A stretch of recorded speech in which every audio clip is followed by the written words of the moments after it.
Normal ஃபயருக்கு petrol diesel வேறு என்ன ஒரு ஃபயர்னாலும் இன்னும் யூஸ் பண்ணிக்கலாம். இது உள்ள வந்து மோனோ அமோனியம் பாஸ்பேட் பவுடரும் நைட்ரஜன் கேஸ் ரெண்டுமே சேர்ந்து மிக்சடாக இருக்கும். இப்போ பவுடர் கேஸ் வந்து கரெக்டான கண்டிஷனில் இருக்குன்னா அந்த முள்ளு வந்து க்ரீனில் இருக்கும். தெரியுதா? க்ரீனில் இருக்கா? பிசி டைப்னா ட்ரை கெமிக்கல் பவுடர். உள்ளே வந்து கெமிக்கல் பவுடரும் கார்பன் டை ஆக்சைடும் சேர்ந்து தனித்தனியாக இருக்கும். இது எப்படி ஆப்ரேட் பண்ணுறதுன்னா அந்த பாருங்க, இந்த ஓசை எடுத்துக்கிட்டு இது சேஃப்டி பின்னு, இந்த பின்னை ரிமூவ் பண்ணிவிட்டு ஓலி ப்ரெஸ் பண்ணணும்.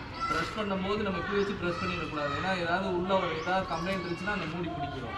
நம்ம தனியாக தீபை பிடிச்சிட்டு தட்டணும். தட்டிட்டு பவுடர் வந்ததுக்கப்புறம் நம்ம எங்கே ஃபயர் ஆகுதோ திருப்பி காமிச்சிக்கலாம்.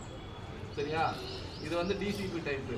ட்ரை கெமிக்கல் பவுடரும் கார்பன் டை ஆக்சைடும் தனித்தனியாக இருக்கும். இதில் வந்து மிக்சராக இருக்கும், ரெண்டுமே சேர்ந்து இருக்கும். எதுவும் டவுட் இருக்கா? யாராவது ஒரு ஆள் வந்து சொல்லுங்க, எக்ஸ்பிளைன் பண்ணுங்க. என்ன சொன்னாங்க இந்த அங்கிள்? என்ன சொன்னாங்க? சுந்தரமங்க நீங்க மூடி வாங்க.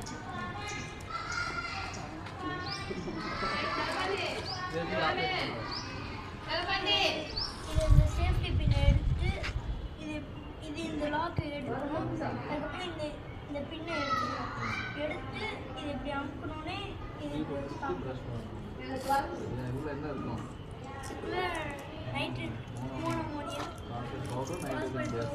நைட்ரஜன் இது எப்படி ஆப்ரேட்? இது வந்து இது இப்படி எடுத்துட்டு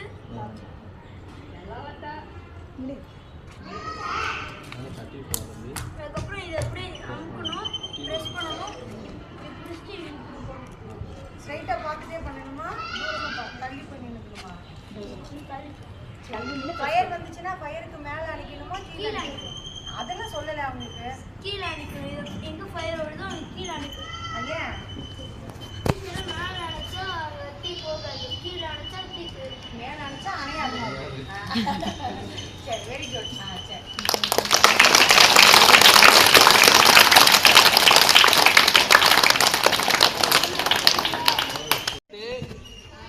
இந்த டீப்பை பிடிச்சிக்கிறோம். டீப்பை பிடிச்சிட்டு தள்ளி நின்றுக்கிறோம்.